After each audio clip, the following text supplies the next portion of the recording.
Hello everybody, and I am back with Chapter 2 of Vlad the Impaler. Now let's continue.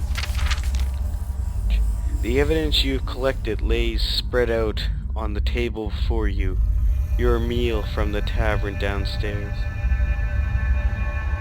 sits half-eaten as you try to make sense of the results of your counters.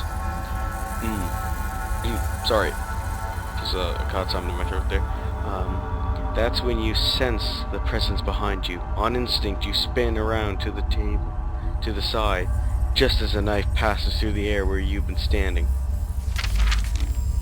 All of your weapons are across the room, save the one that no one has ever expected. Save the one that no one ever expects you. With singular speed and deft strikes, you grapple with the hooded assassin, keeping the jagged knife just beyond the slice of your flesh, until at last you gain the crucial vantage and flip your attacker over onto the table, breaking it into splinters in the process. Oh, that's what that picture is there. Oh, that's pretty cool. The assassin lies still, pulling back his mask. You find a horrible sackness in his face, the result of a broken neck. Ooh. His face is European. Around his neck is a silver cross with a tiny dragon curled around it. In his pocket you find a small bound copy of The Exorcist Doctrine and a piece of folded paper. It is a letter with the name of the inn where you are staying at, as well as your room number. Excellent, you think to yourself. If people are trying to kill me, then I might be getting somewhere. Alright, let's see where this is gonna go. Okay. Oh, so now I have more places to go to. I have the catacombs, and I can't read that one, but it's probably something good. I think I'll go with the catacombs first, since this kind of seems like the best place to go to right now. As you tread through the vast subterranean halls of the dead, you keep your eyes peeled for signs of the exclusive man that you are hunting. The man which many angles of your investigation say... Angels of your investigation say it must be down here. I think it must be angles. I don't know. Anyway. If you can find him, you may have saved countless children from being abducted in the future. As you round a bend, however, you are startled to see a woman kneeling against the tomb, softly weeping. Leave her in the darkness, or help her. I'll try to help her. Are you alright, you ask, approaching cautiously. She turns to look up at you, her face veiled. God be praised, she cries, climbing to her feet. I have been so lost in the darkness. You take her arm and help her stand, saying, these catacombs are deadly if you aren't prepared, and I believe there is a villain haunting these shadows, a man called the King of the Catacombs. The woman puts a hand to your chest, leaning on you, breathlessly. Oh, he is here, she says, tugging down her veil, and he sees you even now. You gasp as the light of your torch dances off her eyes, one green and the other enlarged red, and oozing a frothy jelly. Oh my god, that's nasty. Trapped in the supernatural gaze, you black out. You wake much later to find yourself in a grisly chamber. Scores of children hang from the ceiling like meat, gaping holes where their organs have been removed, and terrible hieroglyphs carved into their flesh. Or is that heteroglyphs? No, that's hieroglyphs. Around the wounds. You cannot sit up from the altar where you lay. The woman with the horrible eyes leans over you as its glistening jelly drips down onto your naked chest. The king's rules from these depths, and his region is terrible, but he is a jealous king, and shall brook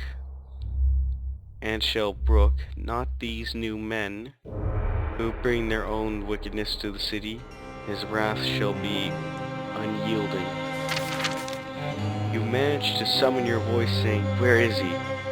Where is the king of the catacombs?" The woman smiles as her one good eye blinks. "No one finds the king," she says, "because the king is many places at all times. He is here," she pointed to her swollen, frightened eye. "And now he is here." She raises your arm. You are horrified beyond reason when you see that it is not your arm at all.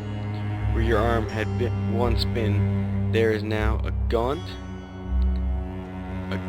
mummified arm, sparingly wrapped in ancient rotting bandages. You scream in abject madness to the ground. When you awaken back at the inn, you frantically check your arm. You scream again when you see it is true. You now bear the arm of the king of the catacombs, and every blow you strike with it will aid in returning him to the soul dark power of Istanbul. Oh wow, that screwed me over. I lost one. Oh, I forget how that's set in 2 strength. Ooh, this is bad. Okay, so the catacombs didn't work out, so let's try this. You are visiting the Basicle before sundown when you notice a group of Artel.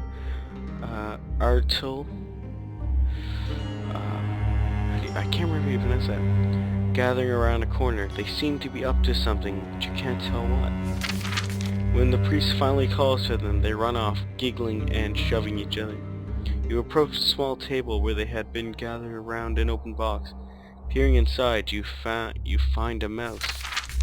The mouse is desperately trying to get out of the box, but the boys have covered the poor thing in lamp oil, so it just slips helplessly off the sides. I'm gonna free the mouse.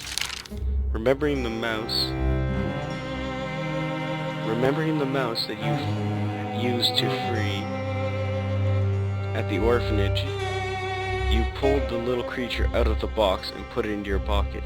Once you're outside of the basilisk, you set it free into an alley.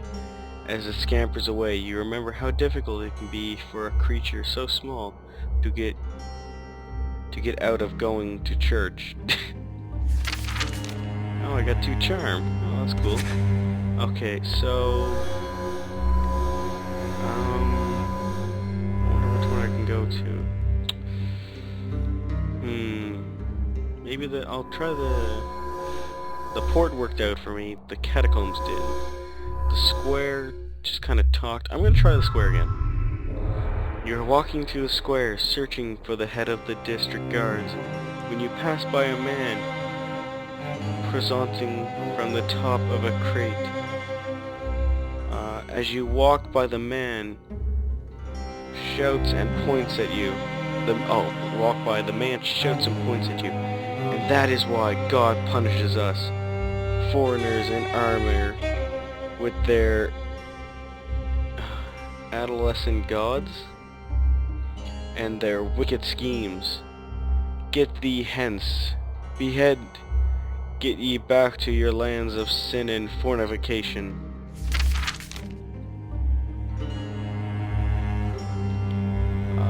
I came to Istanbul. You know, I'm gonna call him like this. Only a fool would claim to know what God thinks. And only a God-forsaken atheist would challenge the word of the Almighty, replied the preacher, getting even more fired up.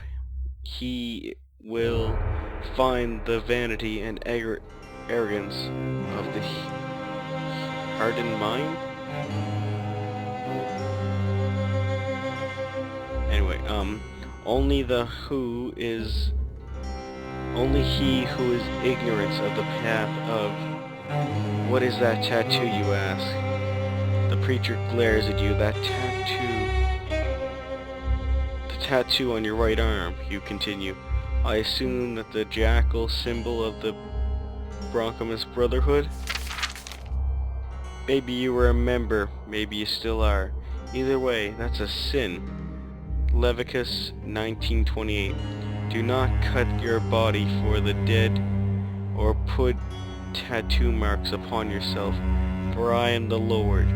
If you are truly God's mouthpiece on earth, then why are you sinning against him here in the middle of the holy city, of his holy city?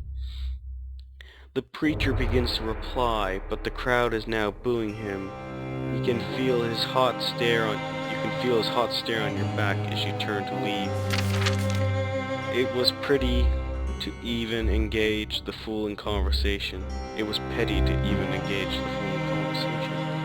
Having been forced to study the scriptures for years at the orphanage, you have an unfair advantage, especially over someone not educated enough to know that you shouldn't lecture strangers on something yourself have never read. Oh, really? Oh, this is the end of chapter 2. So I got +3 charm, no plus in agility, dexterity, -2 strength, -1 constitution, I think that's what it's called. Nothing to intelligent or magic. Alright. So anyway, I think I'll leave that there because that's the end of chapter 2.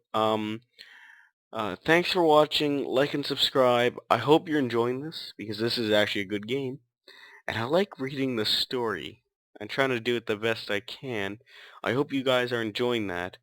But if you're not, maybe I'll just read it normally or I'll try to make it better. But anyway, again, thanks for watching. Like and subscribe. And we shall see each other again at the beginning of chapter 3.